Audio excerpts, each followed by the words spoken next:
ये देखें जरा, ये मौजें लग गई हैं। ये देखें, ये सारा इंडस्ट्रियल एरिया है। और की चाहिए देखो, ये पाकिस्तान दी सड़कों ने, ये देखो पाकिस्तानी देखो। तुसी कहंदे हो पाकिस्तान च है कुछ नहीं, इधर आके देखो जरा, ये झुमरा रोड है, जेड़े रोड तो तुसी डरदे लंघदे नहीं सी, वो रोड है जेड़े रोड ते लोकी कहंदे ये लुटे जावांगे, पर कोई नहीं लुटदा हुण जनाब। वो लुटण वालियां नूं भी पता चल गया जे कि असीं इत्थे नहीं रहना, वो भी बाहर चल गए ने जनाब। तुहाडी मेहरबानी। ये देखो पाकिस्तान नूं नाम बदनाम ना करो। ਇਹ देखो तुसी माहौल देखो तो कितना प्यारा माहौल है, तो इंडस्ट्रीयल एरिया बनया होया जे। मैं क्या जी, मैं जो तो देखा जे खुश हो गई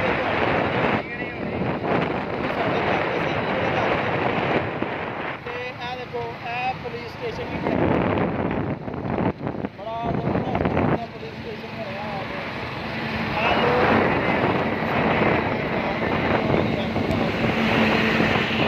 देखो। यह रोड किसी दुबई ते यूरोप नालों घट नहीं है, ठीक है। मेरे दोस्त भैन भरा वीडियो बनाते ना बाहर जा के, मैं क्या इस रोड का एक बार विजिट करो, तुहानूं पता लगे इत्थे कितना खूबसूरत मनाजर ने। यह देखो, परेशान हो जाओगे इस रोड से। यह देखो मैं गई है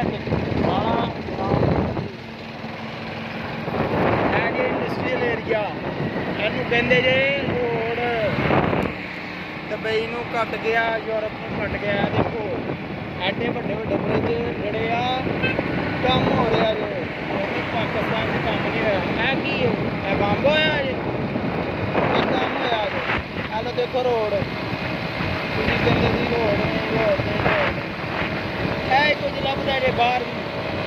अपने मुल्क चलो इत्थे दियां खुशियां बिल्डिंग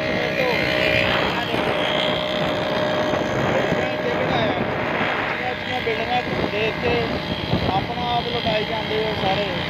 आ देखो बंदे काम कर रहे हैं, कलोनियां भागियां ने। पैराडाइज मस्त।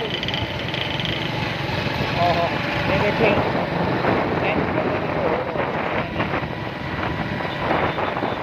मैं क्या जी, तुम परेशान बुरे हाल होए हुए।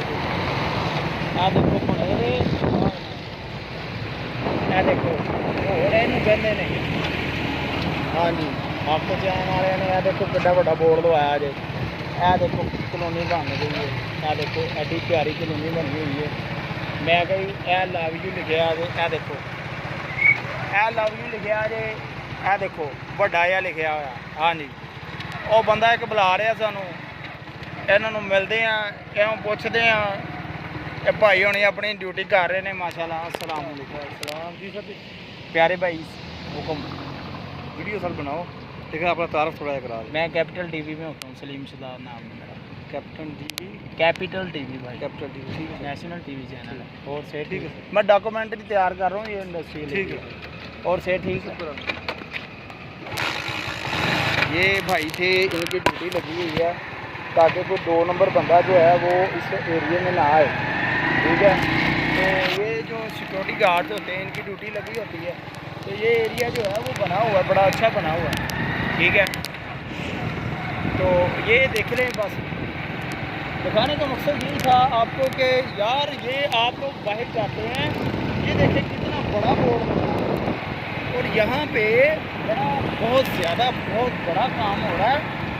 आप यकीन करें हैरान हो जाएंगे कि इधर इतना काम हो रहा है। और ये देखें बहुत काम हो रहा है।